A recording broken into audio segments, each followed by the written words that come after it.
doutrinalmente é importante entender que do versículo 14 ao 18 é como se fosse um parênteses, porque ele fala aqui de dois eventos distintos. Ele fala no final do versículo 14, assim também os que em Jesus dormem, Deus os tornará a trazer com ele. Isso é a vinda de Cristo, às vezes é distinguido como o aparecimento de Cristo, que é quando todo olho o verá. Essa é a vinda dele para subjugar os seus inimigos e depois estabelecer o seu reino aqui na Terra, o seu reino milenar. Então aqueles que dormiram, eles tornará a trazer com ele, virão com ele, para essa manifestação pública dessa glória de Cristo com a igreja e com os santos. Daí do versículo 15 ao 17, ele está falando de um outro evento, que é o arrebatamento. Esse então é ele vindo nas nuvens e a igreja indo se encontrar com ele, a igreja e esses santos ressurretos, e os que estiverem vivos, né, serão transformados e encontrarão com o Senhor nos ares. Isso então é o arrebatamento da igreja, é um evento distinto. Isso dá-se antes do princípio das dores e da grande tribulação. E a vinda dele, o aparecimento dele com seus santos, isso dá-se depois da grande tribulação. Então são eventos distintos e muito importantes do ponto de vista doutrinal. Porque, lendo esse versículo 15, dizemos-vos, pois isto pela palavra do Senhor, que nós, os que ficarmos vivos para a vinda do Senhor, não precederemos os que dormem. Eles estavam, os Tessalonicenses, com alguma dúvida sobre aqueles que dormiam. E a palavra dormir é sempre usada no Novo Testamento em relação aos santos, aqueles que são salvos. Os crentes em Cristo Jesus, salvos, eles não estão mortos, eles estão dormindo, seus corpos, bem entendido, seus corpos estão dormindo, aguardando a ressurreição. Diferente dos outros mortos, né, aqueles que não receberam essa salvação por não crerem em Cristo, e então eles estão mortos. Então, quando eles ressuscitarem, eles não terão um corpo glorificado como os crentes terão. Esse é um ponto interessante que nós podemos ver em 2 Coríntios 5. Podemos dar uma olhada nisso? Para não se confundir, né? Aquilo que pertence aos crentes e aquilo que pertence aos incrédulos. 1 Coríntios capítulo 5, versículo 1. Porque sabemos que se a nossa casa terrestre deste tabernáculo se desfizer, temos um edifício, uma casa não feita por mãos, eterna nos céus. E por isso também gememos, desejando ser revestidos da nossa habitação, que é do céu. Se, todavia, estando vestidos, não formos achados nus, porque também nós, os que estamos neste tabernáculo, gememos carregados, não porque queremos ser despidos, mas revestidos, para que o mortal seja absorvido pela vida. Esse tabernáculo aqui do versículo 1, sabemos que se a nossa casa terrestre desse tabernáculo, isso está falando acerca do nosso corpo. É este tabernáculo aqui. O tabernáculo foi instituído, foi edificado o tempo em que Israel estava passando pelo deserto para chegar a Canaã. Então, era um templo de Deus provisório. Por isso que ele fala, desse tabernáculo. E daí, no final do versículo, ele fala, esse tabernáculo desse deserto, temos de Deus um edifício, uma casa não feita por mãos, eterna no céu. Isso está fazendo uma alusão ao tempo do tabernáculo, esse tempo transitório que eles passariam pelo deserto, mas depois, quando eles estivessem já na Terra Prometida, eles teriam o templo. Então, era definitivo daí o templo lá em Canaã. Só que isso é uma alusão apenas, porque ele está falando literalmente de que o nosso corpo, que nós estamos nele agora, ele é transitório, ele vai ser transformado num templo definitivo, né, depois da ressurreição ou da nossa transformação, ou quando esse corpo mortal for absorvido pela vida. Então, essa parte aqui da doutrina, né, é importante, porque nós estamos falando de um tabernáculo transitório e de um templo definitivo, que é então o corpo que nós vamos ter, né, depois de ser transformado. E esse versículo que causa às vezes um pouco de dificuldade, o versículo 3 do capítulo 5 de 2 Coríntios, ele fala, se todavia estando vestidos, não formos achados nus. O que isso significa? Que todos serão vestidos de ressurreição. Todas as pessoas, todos os homens ressuscitarão. Os que estão mortos ou dormindo, ressuscitarão. Agora, se eles podem ter ressuscitado e ser achados nus. O que significa isso? Significa que eles não terão um corpo de glória. Porque em 1 Coríntios 5 fala que nós morremos em desonra e ressuscita em glória. O crente, ele ressuscita em glória, vestido de glória.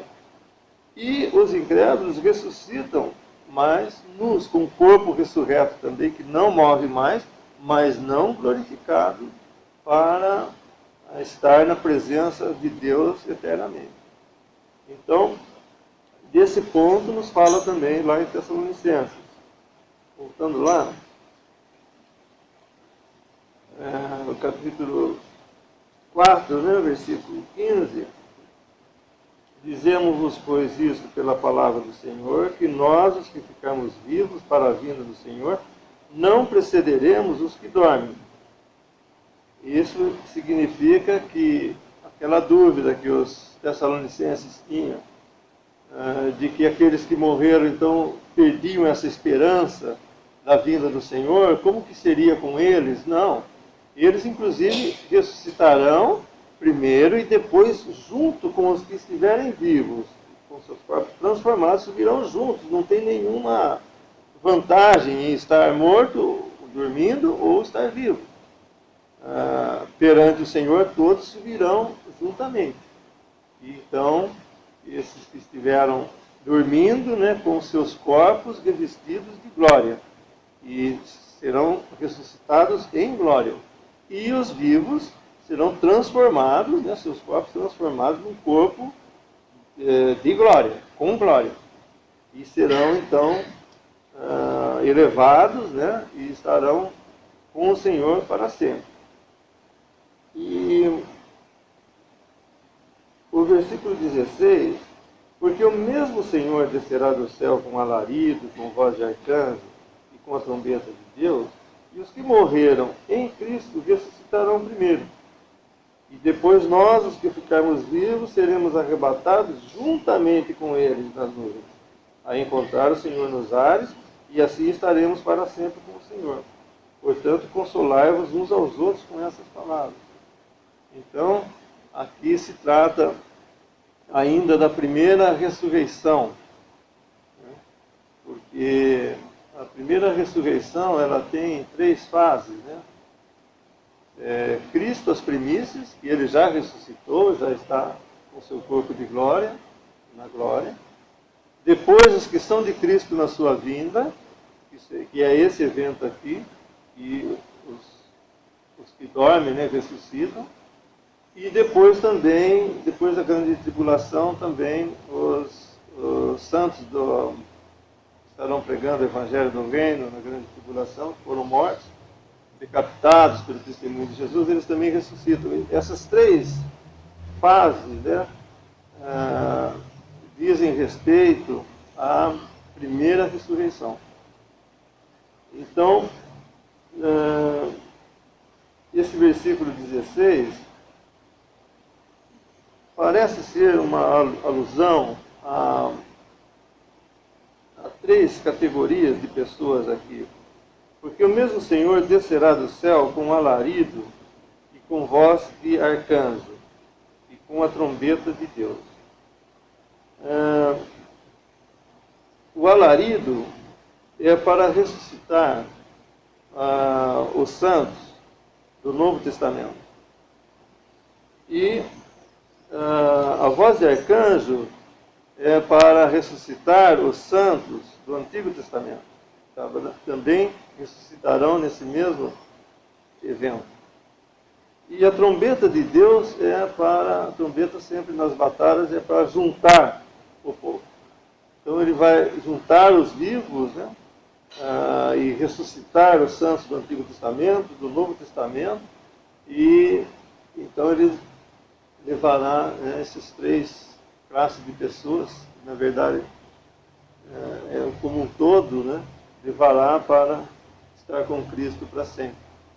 E daí começa, como nós vemos em Apocalipse, né, uma outra ordem de coisas, os 24 anciãos, os 4 seres viventes, e nós vemos que estão todos juntos até um certo momento, e depois, então, Apocalipse 19, nós vemos as bodas do Cordeiro, e é então uma separação ali da igreja, como sendo, por assim dizer, uma família no céu, os santos do Antigo Testamento, outra família, e outras classes de pessoas também, como aqueles que não tiveram suas mentes, né, suas faculdades racionais perfeitas, e também Deus não os condenará com os que conscientemente rejeitaram as manifestações de Deus em toda a época.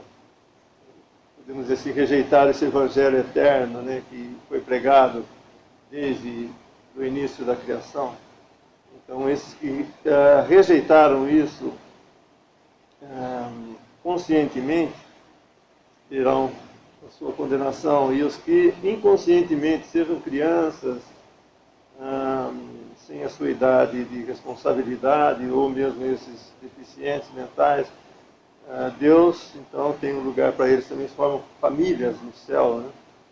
E distintamente. Mas só depois isso é, então, dividido, né, cada família no céu. Mas até esse momento aqui, então, ressuscitam os santos do Antigo Testamento, e ressuscitam os do Novo Testamento, e os que ficarem vivos são transformados, e sobem para estar com o Senhor. E depois, então, depois do tribunal de Cristo, né, há essa distinção, então, de todos esses santos do céu. Sei que os irmãos têm algo para comentar também, mas só para completar aqui, então, do versículo 14, quando começa o capítulo 5, se nós o lermos tirando parênteses, nós podemos ler assim: porque se cremos que Jesus morreu e ressuscitou, assim também aos que em Jesus dormem, Deus os tornará a trazer com ele. Mas, irmãos, acerca dos tempos e das estações, não necessitais de que vos escreva, porque vós mesmos sabeis muito bem que o dia do Senhor virá como ladrão de noite. Então, aqui, muito claramente, ele está distinguindo esse dia do arrebatamento com o dia do Senhor. Esse dia do Senhor é o dia que ele vem, então, para julgar, e ele vem com os seus santos. Então, há uma distinção muito clara aqui, que tem sido, como quase todas as passagens da Bíblia, tem sido muito atacadas, né, nesse sentido de fazer essa distinção desses dois eventos. Mas aqui é muito claro, como em 1 Coríntios 15 também, muito claro, e outras passagens, né, também muito claro acerca dessa distinção do arrebatamento e da vinda de Cristo para esse mundo, para julgamento. O arrebatamento do Senhor vem para os seus santos, e no dia de Cristo aqui ele vem com os seus santos já para, então, dominar seus inimigos e estabelecer o seu reino aqui na terra. A primeira pior coisa que aconteceu com a raça humana foi a queda, quando o homem caiu em pecado, e foi então quando a sua perdição se introduziu na criação.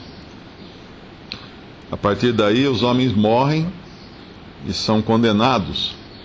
E essa é a segunda pior coisa que pode acontecer para um ser humano: ser condenado eternamente. Primeiro, morrer, que nós sabemos que é algo que é estranho aos interesses de Deus e é estranho ao próprio ser humano. Ninguém gosta de morrer, né? Todos nós, por instinto, fugimos da morte. É instintivo. E aí a pior coisa, então, é depois de morto ainda receber a condenação eterna por nossos pecados.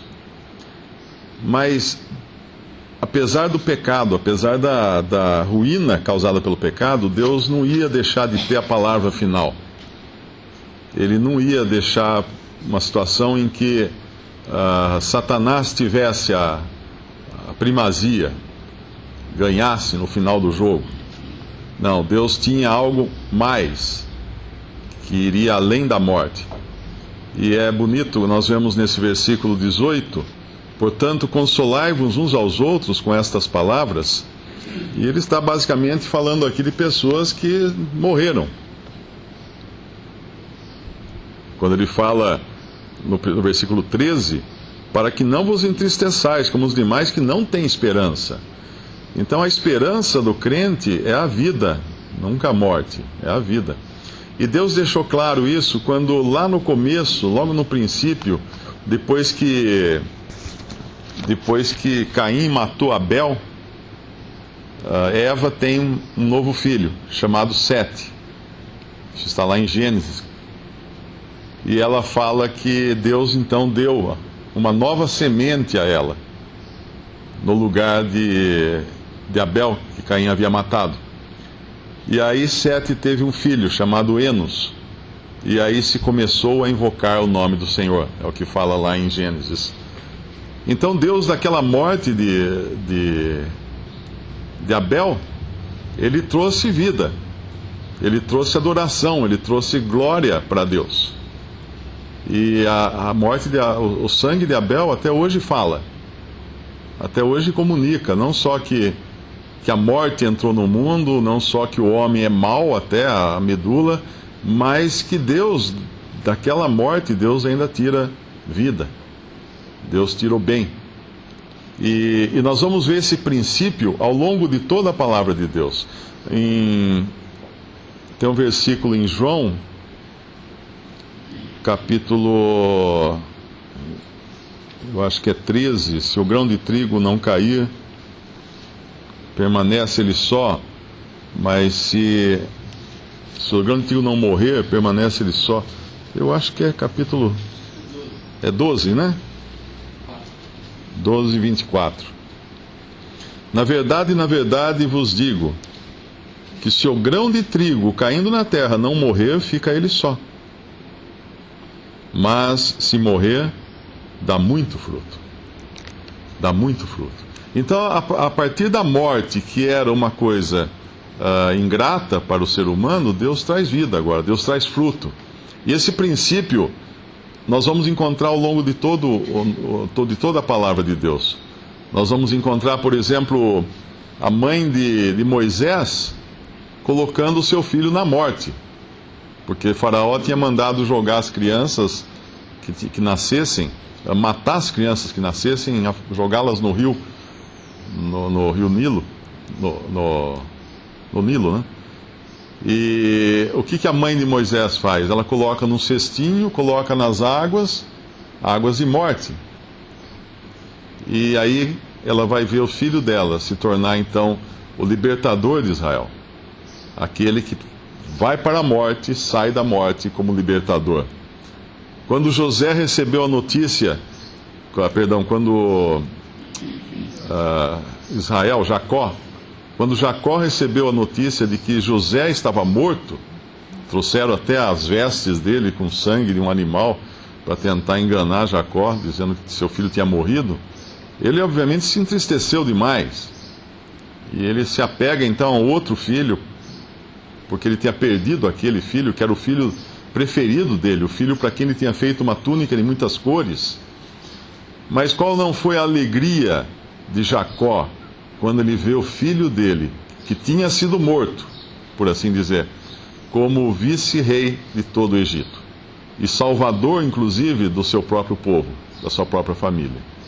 Então, daquela morte, Deus trazia vida, e trazia vida em abundância, muito mais do que se imaginava. Se a semente não caísse, não morresse, se o grão de trigo não morresse, ele ia ficar só. Mas como ele morreu, em tipo ali, José é um tipo de Cristo também, ele trouxe vida para muitos. Ele trouxe muito fruto. E nós vamos encontrar depois, né, o ponto máximo disso, que é o próprio Senhor Jesus. Aquele que foi até a morte, morreu por nós, carregou os nossos pecados lá na cruz, pagou por todos eles ali na cruz, e Deus o ressuscitou então. E ele saiu vitorioso da morte. E ele venceu a morte. E ele venceu Satanás. Aquilo que aos olhos do inimigo, do diabo, poderia parecer a sua vitória e a derrota do Filho de Deus, foi ali que ele foi esmagado. A sua cabeça foi esmagada como havia sido prometido no Éden. Prometido a respeito de Eva, que ela teria, da descendência dela, viria um que seria mordido pela serpente, né? Seria picado pela serpente, mas que esmagaria a cabeça da serpente. Quando alguém quer eliminar qualquer possibilidade de uma serpente fazer mal, tem que esmagar a cabeça dela, porque é na cabeça que está o veneno. Um escorpião tem o veneno na sua cauda, mas a serpente tem o veneno na cabeça, é nas suas presas. E ali então, na cruz, Satanás teve a sua cabeça esmagada. Ele agora, ele não consegue mais picar, né, por assim dizer. Na verdade, o antídoto foi ali conseguido na cruz. Isso foi prefigurado também naquela cena em que os israelitas no deserto, Moisés mandou fazer uma serpente de bronze e levantar na haste numa vara, para que todo aquele que fosse picado pelas serpentes que invadiram o acampamento pudesse olhar para aquela serpente de bronze e serem curados das suas feridas. E assim, Cristo hoje é o antídoto para o pecado. É aquele que nós olhamos para ele por fé e somos curados do pecado, somos salvos do pecado e da morte. E a morte, na verdade, para nós é apenas um ganho, como Paulo fala na sua epístola. Ele fala assim: para mim o viver é Cristo e o morrer é lucro ou é ganho. E como o irmão leu na passagem de 2 Coríntios 5, né, nós hoje estamos morando numa barraca. Tabernáculo é uma barraca, é uma tenda. Quando nós passamos na estrada, vemos pessoas, às vezes, que não têm onde morar, né, acampadas assim na beira da estrada, em algum lugar, naquelas barracas, né. Aquilo ali, aquela é a nossa condição hoje. Eu acho que ninguém inveja isso quando vê um acampamento de sem terra, por exemplo. Porque todas aquelas pessoas que estão ali acampadas, o desejo delas é ter uma casa. É ter uma casa de tijolos, uma casa firme, uma casa definitiva. Aquela situação é provisória. E que triste quando às vezes nós nos agarramos à barraca, né, e achamos que está ótimo viver acampado. Mas na verdade não, essa é uma situação provisória para nós. Deus tem algo mais.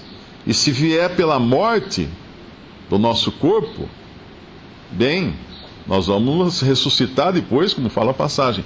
Se vier pelo arrebatamento, pela transformação dos nossos corpos, também, ótimo, nós vamos também ser transformados e receber um corpo glorioso, um corpo à semelhança do corpo que o Senhor Jesus tem hoje no céu. Hoje existe um homem de carne e ossos no céu, uma verdade que muitos cristãos ignoram, que existe um homem de carne e ossos no céu. E quando nós ressuscitarmos, nós teremos carne e ossos. A ideia de que a matéria é algo ruim e pernicioso é uma ideia das religiões orientais, nunca da Bíblia.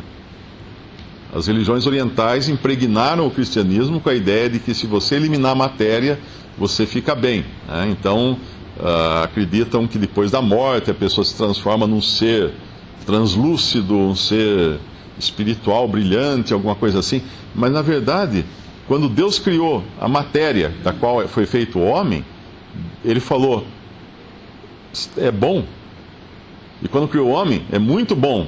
Ele declara lá em Gênesis. Então Deus não ia afirmar isso de que a matéria teria sido ruim. Não. O que aconteceu é que a matéria que nós conhecemos hoje foi sim detonada pelo pecado.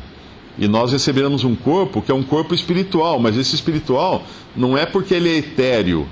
Não é porque ele é um espírito que fica planando pelo éter. Não. Ele é um corpo espiritual em contraparte ao corpo animal, ao corpo da velha criação, ao corpo descendente de Adão, que terminou a sua carreira na cruz, que foi dado um fim nele ali na cruz. Quando a gente pensa nesse corpo, nesse homem velho que foi dado um fim na cruz em Cristo, é mais ou menos como a gente pensar num carro que era fabricado e saiu de linha. A gente sempre vai comprar um carro e fala assim, mas esse aí parou de fabricar esse ano, então não vou comprar porque vai perder valor, esse aí não vai ter mais valor. E é isso aí, o velho homem saiu de linha. Não adianta mais querer investir nele, comprar apetrechos para ele. Ele saiu de linha, ele terminou, não vai mais ser fabricado. Nós agora temos uma nova vida e vamos receber então o novo corpo, a nova casa que tem a ver com essa nova vida que hoje nós temos em Cristo. Então a morte para o cristão é ganho.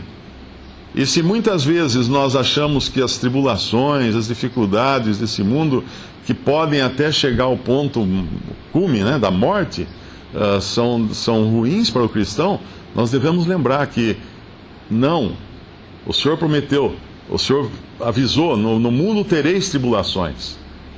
E quando nós olhamos lá em 1 Pedro, podemos até ler,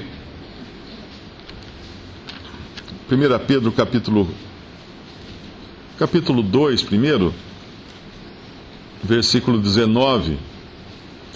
Porque é coisa agradável que alguém, por causa da consciência para com Deus, sofra agravos, padecendo injustamente. Versículo 21. Porque para isto sois chamados, pois também Cristo padeceu por nós, deixando-nos o exemplo para que sigais as suas pisadas, o qual não cometeu pecado, nem na sua boca se achou engano. O versículo 24 depois, levando ele mesmo em seu corpo os nossos pecados sobre o madeiro, para que, mortos para os pecados, pudéssemos viver para a justiça, e pelas suas feridas fosse sarados. E agora o capítulo 4, versículo 12: Amados, não estranheis a ardente prova que vem sobre vós para vos tentar, como se coisa estranha vos acontecesse. Mas alegrai-vos no fato de serdes participantes das aflições de Cristo, para que também na revelação da sua glória vos regozijeis e alegreis. Se pelo nome de Cristo sois vituperados, bem-aventurados sois, porque sobre vós repousa o Espírito da glória de Deus. Então, até mesmo as nossas dificuldades, as nossas tribulações, como cristãos, né? Aqui tem a passagem também, depois abre um parêntese aí, ela não está falando de dificuldades que nós mesmos arrumamos, né? Das nossas encrencas que a gente procura e acaba tendo que sofrer depois as suas consequências. Não, aquele que sofre como cristão, ele vai se alegrar depois, porque nós vamos nos alegrar na revelação da sua glória, nós vamos nos regozijar e nos alegrar. E isso porque também, mesmo que essas dificuldades culminem em morte, como aconteceu com 12 dos 13 apóstolos que nós temos a partir de Atos 2, mesmo que culmine na morte, isso vai ser para a glória de Deus. E nós vamos poder dizer como Paulo: para mim foi ganho. Para mim foi ganho. Essa é a esperança do cristão. Agora, os que não têm esperança, obviamente os demais que não têm esperança vão se agarrar a essa barraca do jeito que eles puderem, esse tabernáculo, essa tenda, porque eles não têm casa. Eles não têm para onde ir, eles não têm esperança nenhuma de uma de um lugar firme, sólido e na presença de Deus. Mas para eles resta uma expectação de juízo, como fala lá em Pedro também, uma expectação horrível de juízo, para aqueles que ainda não creram no Senhor Jesus como seu Salvador.